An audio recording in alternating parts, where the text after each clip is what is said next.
لما نشاهد الصغير، لما نشاهد الزلزولي عمل مباراة كبيرة جدا، لما نشاهد أناحي، شاهدت أناحي كأس العالم، يعني بعد تراجع في المردود شاهدت أناحي كأس العالم، يعني عديد النقاط الإيجابية اللي كسبتها المغرب في مباراة إفريقيا الوسطى. هو يجب أن نقف ممكن عن إنجاز اللي ساهم كذلك في هذه الطفرة وفي إقناع العديد من اللاعبين ذوي الجنسية المغربية والمغاربة القاطنين بالخارج على أنهم يتمسكون بحمل القميص الوطني.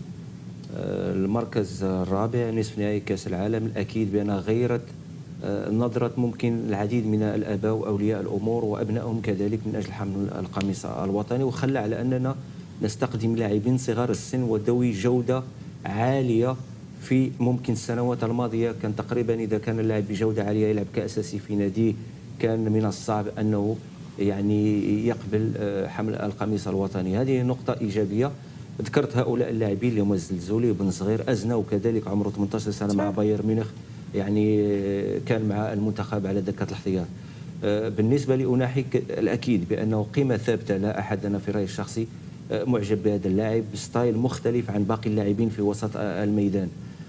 مر ممكن بفترة معقدة صعبة يمر منها كل اللاعبين بحكم أنه في أولمبيك مارسيليا هذا الموسم لم يتم استعماله، وبالتالي ممكن كانت بعض الانتقادات أنا في رأيي الشخصي اللي كان ممكن مبالغ فيها، لكن على مستوى المنتخب يبقى قيمة ثابتة، وكل ما يكون حاضر يؤدي بشكل جيد ويكون حاسم كيفما كان الخصم وكيفما كان البطولة. ختاما أنا بالنسبة لي أعتقد بأن وليد الركراكي كل ما كان موضوعي في خياراته كل ما كان المنتخب يحقق نتائج إيجابية. وأنا أعود، هناك مشكل يؤرق المنتخب المغربي لما يكون مزراوي ويكون حكيمي حاضرين، وبالتالي نعرف بأن مزراوي هو ظهير أيمن. لما يكونوا حاضرين الاثنين، هل نحن دائما مطالبين بأن يكون هذا الثنائي موجود كلاعب أساسي؟ وبالتالي هنا أتكلم على الجهة اليسرى. كان عندك بن عطية، عطية الله، هناك اللاعب أزنا والشاب، وهناك اللاعب بالعمري الذي شارك وأكد على أحقيته أنه يكون ضمن المجموعة. لأنه يجب التأكيد لأنه تعرف ربيع أفريقيا الوسطى ليست بالمقياس الكبير حتى تكون الأمور واضحة يعني. والله ضد منتخب الغابون لعبناه وليس ممكن منتخب الغابون اللي كان قبل. صحيح. واعتقد بان المزراوي لم يكن جيد، وحكيمي لما تم الزج به على الجهه اليسرى لم يكن جيد كما يكون في كالجهه اليمنى.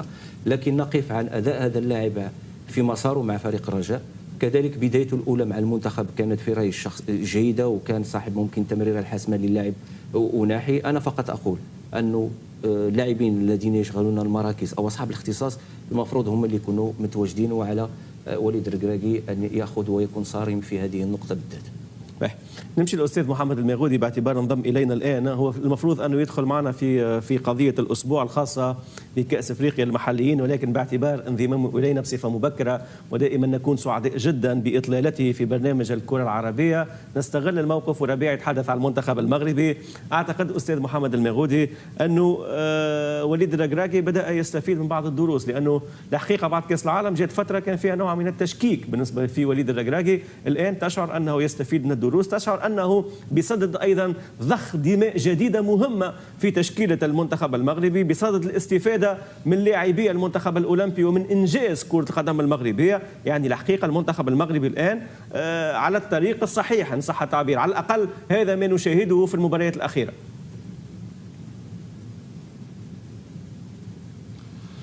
والله عزيزي هيكل، أنا استمعت إلى تحليل ربيع العفوي، وهو تحليل كان غاية في الدقة وكان غاية في الموضوعية. أنا شخصيا أقول أنه بعد الكوت ديفوار كنت من أشد المطالبين بإبعاد وليد الركراكي، ولكن نظرا لضيق الوقت في تلك المرحلة قلت لا بأس أن نجدد فيه الثقة.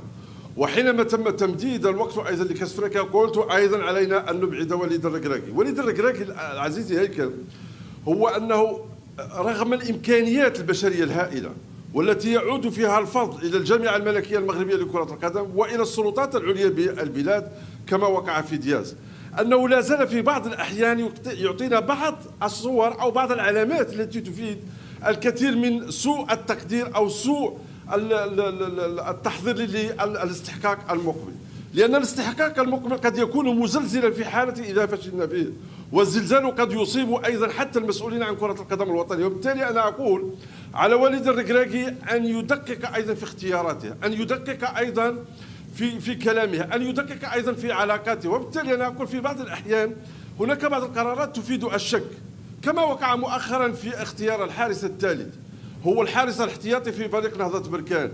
على أي مقياس يتحدث هنا وليد الركراكي؟ ما هو المعيار الذي اعتمده وليد الركراكي؟